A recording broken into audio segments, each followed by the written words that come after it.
আজ যে ব্লগটা শেয়ার করছি, অফিস থেকে ফেরার পথে বাজারে ঢুকেছিলাম, কিছু বাজার করতে হবে। সেই সুযোগে মনে পড়লো একজন বন্ধু আমাকে একবার কমেন্ট করেছিল আমাদের এখানে বাজার থেকে আমি কিভাবে চিকেনটা কিনি সেটা একটু তার সাথে শেয়ার করতে। এতদিন খুব একটা বাজারে আসা হতো না, যেহেতু এখন হাজব্যান্ড অসুস্থ, কাজে সেই দায়িত্বটা আমাকে নিতে হচ্ছে, তাই চলে এলাম বাজারে। তাই আজকে যখন সুযোগ পেয়েছি তাই সেটা নিয়ে চলে এলাম। এই দেখো, মাংসের বাজারে চলে এসেছি চিকেন কেনার জন্য। আজকে আমি প্রায় 1 কিলো নেব ঠিক করেছিলাম, তারপরে 800 গ্রাম নিলাম। 800 গ্রাম চিকেন কিন্তু দাম ছিল 230 টাকা কিলো।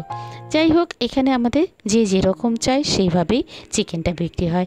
কেউ গোটা নিতে পারে, কেউ আবার কাটাও নিতে পারে, তবে আমি আজকে 800-র মতনে নিচ্ছি, বেশি নেব না। তবে কিছুটা বললাম স্যুপের মতন কেটে দিতে এবং কিছুটা বললাম নর্মাল পিস করে দিতে। এইভাবে করেই আমি চিকেনটা নিলাম। আর সেই বন্ধু, যদি তুমি এই ব্লগটা দেখে থাকো, প্লিজ একটু কমেন্ট করে জানিয়ে দিও কেমন লাগলো, তোমার কি আদৌ কোনো উপকারে আসলো। নমস্কার বন্ধুরা, আমি রিঙ্কু। আমার এই রিঙ্কু তুলি ব্লগের চ্যানেলে সবাইকে ওয়েলকাম। আশা করছি যে যেখান থেকেই আমার এই ব্লগের চ্যানেলটি দেখছো তোমরা নিশ্চয়ই ভালো আছো, আর আমরাও মোটামুটি ভালো আছি। আমার হাজব্যান্ড কেমন আছে অনেকেই জানতে চেয়েছিলে, তবে আগের থেকে একটু ভালো। আর আজকে যে ব্লগটা শেয়ার করছি এটা কয়েকদিন আগের অবশ্য, যেটা কিনা সেই দিন তার আগের দিন চিকেন কিনে নিয়ে আসলাম, সেটা রান্না করলাম এবং পরের দিন আমার হাজব্যান্ডকে নিয়ে চেক আপে যাবো, অর্থাৎ বৃহস্পতিবার ছিল। তো এই দুটো দিন মানে বুধ আর বৃহস্পতিবারের ব্লগটা তোমাদের সাথে শেয়ার করছি। চিকেনের সাথে সাথে কিন্তু কিছু সবজিও কিনে নিয়ে এসেছি, তো সেগুলোকে ভালো করে ধুয়ে পরিষ্কার করে জল ঝরিয়ে তারপরে শুকনো করে ফ্রিজে ঢোকাবো। আর তারপরে চিকেনটাকেও ভালো করে ধুয়ে নেব। কিছুটা এখন রান্না করব, সেটুকুকে আলাদা করে নেব, বাকিটা আবার ফ্রিজে রেখে দেবো।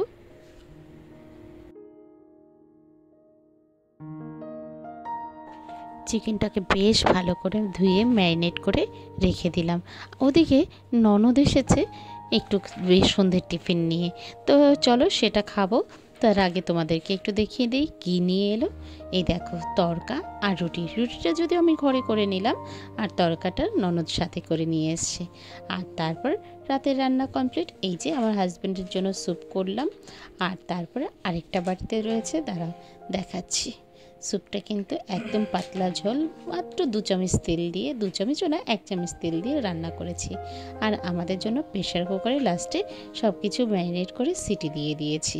আজকে বেশিক্ষণ না ধৈর্য ধরে করতে পারিনি, শরীরটা বেশ একটা ভালো লাগছিল না, তাই যত তাড়াতাড়ি পারলাম রান্না শেষ করলাম। তারপরে ডিনারও কমপ্লিট।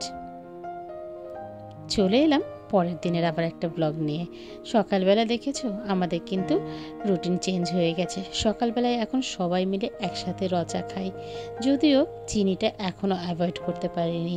আমি আর আমার দেওর চিনি দিয়ে খাই, শাশুড়ি মা আর আমার হাজব্যান্ড চিনি ছাড়া। এই দেখো, চায়ের কালারটা কিন্তু বেশ সুন্দর এসেছে, তাই না?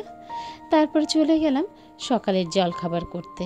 জলখাবার আজকে করব আলু আর ঝিঙে দিয়ে একটা তরকারি, ঝোলা ঝোলা তরকারি করব, যেটা রুটি দিয়ে খেতে বেশ ভালো লাগবে। সকালবেলা আজকে যে রয়েছে বাড়িতে, অফিসে কিন্তু যাইনি। আজকে যেহেতু হাজব্যান্ডকে চেক আপে নিয়ে যাব, সেই কারণেই বাড়িতেই আছি। আর এই দিকে আমি তরকারি আর রুটি করে আগে সবাইকে খেতে দিয়ে নেব, তারপরে আবার বাকি কাজগুলো করব। এই পর্যন্ত ভিডিও দেখতে তোমাদের যদি কোনো অংশ ভালো লেগে থাকে, প্লিজ একটা লাইক কমেন্ট করে দিয়ে যেও। আর তুমি যদি চাও আমার এই চ্যানেলটাকে সাবস্ক্রাইবও করতে পারো। আর তুমি যদি অলরেডি এই কাজটা করেছো তো তোমাকে অসংখ্য ধন্যবাদ। এখন রেগুলার ডেইলি ব্লগ দিতে পারছি না, বুঝতেই পারছো, হাজব্যান্ডকে নিয়ে খুব ছোটাছুটি করতে হচ্ছে। কোনো সময় এই ডাক্তারখানায়, কোনো সময় ওই ডাক্তারখানায়। তার ফাঁকে ফাঁকে যখন একটু মনটা ভালো থাকে একটু ছবিগুলো তুলে নিচ্ছি, আবার যখন মনটা খারাপ থাকে সেদিন হয়তো সারাদিন আর ক্যামেরায় ধরি না। যাই হোক, এইভাবে করে আমার দিনটা কাটছে। জলখাবারের পর সমস্ত ঘর বাড়ি আগে পরিষ্কার করে নিলাম, ঘর মোছা থেকে শুরু করে সমস্ত কিছুটাই কমপ্লিট করে তারপরে রান্নায় যাব। চলো আজকে কী কী রান্না হচ্ছে চলো সেটা তোমাদের সাথে একটু শেয়ার করি। আজকে করছি লাল শাক। লাল শাকটা খেতে চোখের জন্যও ভালো এবং শরীরে রক্তও হবে, তো সেই কারণে আজকে তালিকায় রেখেছি লাল শাক। তবে এটাকে খুবই সামান্য তেল দিয়ে একটু ঝোলা ঝোলা করে করব। আমি এখনই যাই রান্না করছি, কিছুক্ষণ ভাজা ভাজা করতেই সাথে সাথে কিন্তু একটু জল দিয়ে দিচ্ছি, যেহেতু তেলের পরিমাণটা কম, সেটা সবার জন্যই ভালো। তো আমরাও কিন্তু একই রান্নাই খাচ্ছি, আমার হাজব্যান্ডকেও যে রান্না করে দিচ্ছি সেটা কিন্তু আমার বাড়ির সবাই খাচ্ছে, কারোর কিন্তু কোনো আপত্তি নেই যে এটা খাবো না ওটা খাবো না, সেটা কিন্তু নয়। হ্যাঁ, মাঝে মাঝে আমার ছেলেটা একটু বলে, তখন ওর জন্য একটু আলাদা করে করার চেষ্টা করি। এদিকে লাল শাক হতে হতে সকালে যে জলখাবার খাওয়া হয়েছে সেই বাসনগুলো ধোয়া হয়ে গেছে, সেগুলো একটু তুলে পরিষ্কার করে নিচ্ছি। এত বাসন ইউজ করা হয় কি আর বলবো, আসলে লাগেও বটে। রুটির তরকারি করলে তাওয়া যেমন লাগে তেমনি চামচও লাগে। সমস্ত কিছু এটিজেড গুছিয়ে রাখলাম। আর চলো এবার বাজার চলে এসেছে, আজকে কিন্তু বাজারে গেছিলো দেওর। বাজার থেকে এসেছে কাটাপোনা মাছ, আর ওদিকে কিন্তু বোয়ালের ডিম, দুটোই কিন্তু আমার হাজব্যান্ডের প্রিয়, সাথে তো আমার ছেলে আছে। তবে আজকে বোয়ালের ডিমটা এসেছে ছেলের উপলক্ষে। আমার রিঙ্কুতুলি ব্লগার চ্যানেলে সবাইকে ওয়েলকাম। কেমন আছো তোমরা? আশা করছি নিশ্চয়ই ভালো আছো, আর আমিও তোমাদের সকলের আশীর্বাদে আগের থেকে একটু বেশি ভালো আছি। পুরোটা বলবো না, কারণ আজকে দেখতে পেলে 12টা বাজে এখন। আমি আজকে ছুটি নিয়ে বাড়িতে আছি। আজকে আমার হাজব্যান্ডকে ডক্টর দেখাবো এবং চেক আপ আছে, সেই চেক আপে যাবো। তো সেটা 2টো নাগাদ যেতে হবে। তো তার আগে সমস্ত সংসারের কাজকর্ম করলাম, সেগুলোই কিছু কিছু দেখাচ্ছিলাম তোমাদেরকে। কেমন লাগছে জানি না। যাই হোক, আসলে কি বলো তো, ঘরের মেইন যে কর্তা, যে হেড, সেই যদি অসুস্থ থাকে আমিও যেন নিজেকে দুর্বল করে ফেলছিলাম। মানে যেন মনে হচ্ছে আমার কিছু একটা ভেতরে হয়ে গেছে, কিছু হয়নি, হার্ট যেন একটা ব্লক হয়ে যাচ্ছে এরকম লাগছে, মানে খুব টেনশনে ছিলাম। যাই হোক, সেটা কাটিয়ে উঠেছি অনেকটাই। অনেকে বলছে খুব রোগা হয়ে গেছি, আসলে একটা টেনশন রয়েছে। ওকে যতক্ষণ না পুরোপুরি সুস্থ করতে পারছি একটা টেনশন থাকবেই। যাই হোক, এই তো গেল। আর চলো আজকে কি কি কাজ করলাম সেগুলো আরেকবার একটু তোমাদের দেখি। রান্নাঘর পুরো পরিষ্কার করে ফেলেছি, এই যে রান্নাঘর গোছানো। এখানে হচ্ছে কাটাপোনা মাছের ধনেপাতা দিয়ে আলু বেগুন দিয়ে ঝোল করেছি। এটা হচ্ছে বোয়ালের ডিম, বোয়ালের ডিমের ঝোল, যেটা আমার ছেলের সব থেকে প্রিয়। এটা হলে মাংসও খাবে না, এতটাই ভালোবাসে।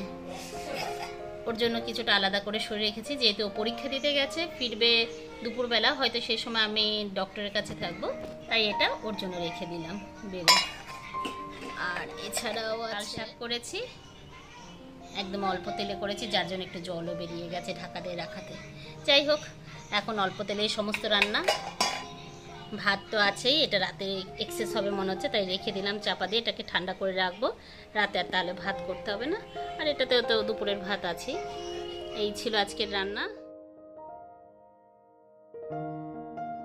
এছাড়াও প্রতিদিনের মতন জামা কাপড় কাচা তো আছে, এখন যেন আরও বেশি বেরিয়েছে, কেননা রেগুলারই 2-4 দিন ছাড়া ছাড়াই চাদরটাকে কেচে দিচ্ছি।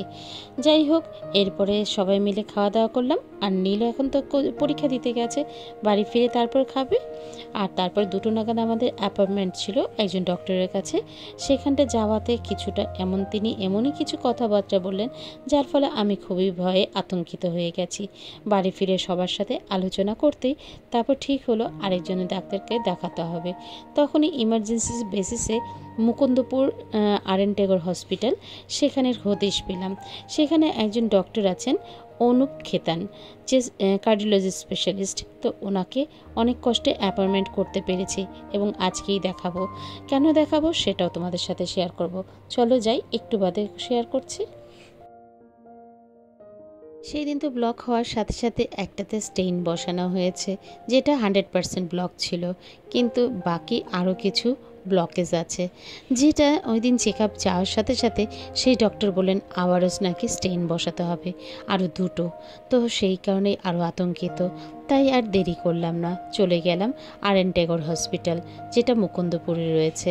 সেই ডক্টরের অ্যাপয়েন্টমেন্ট খুব কষ্ট করে পেয়ে তবেই সেদিন দেখালাম।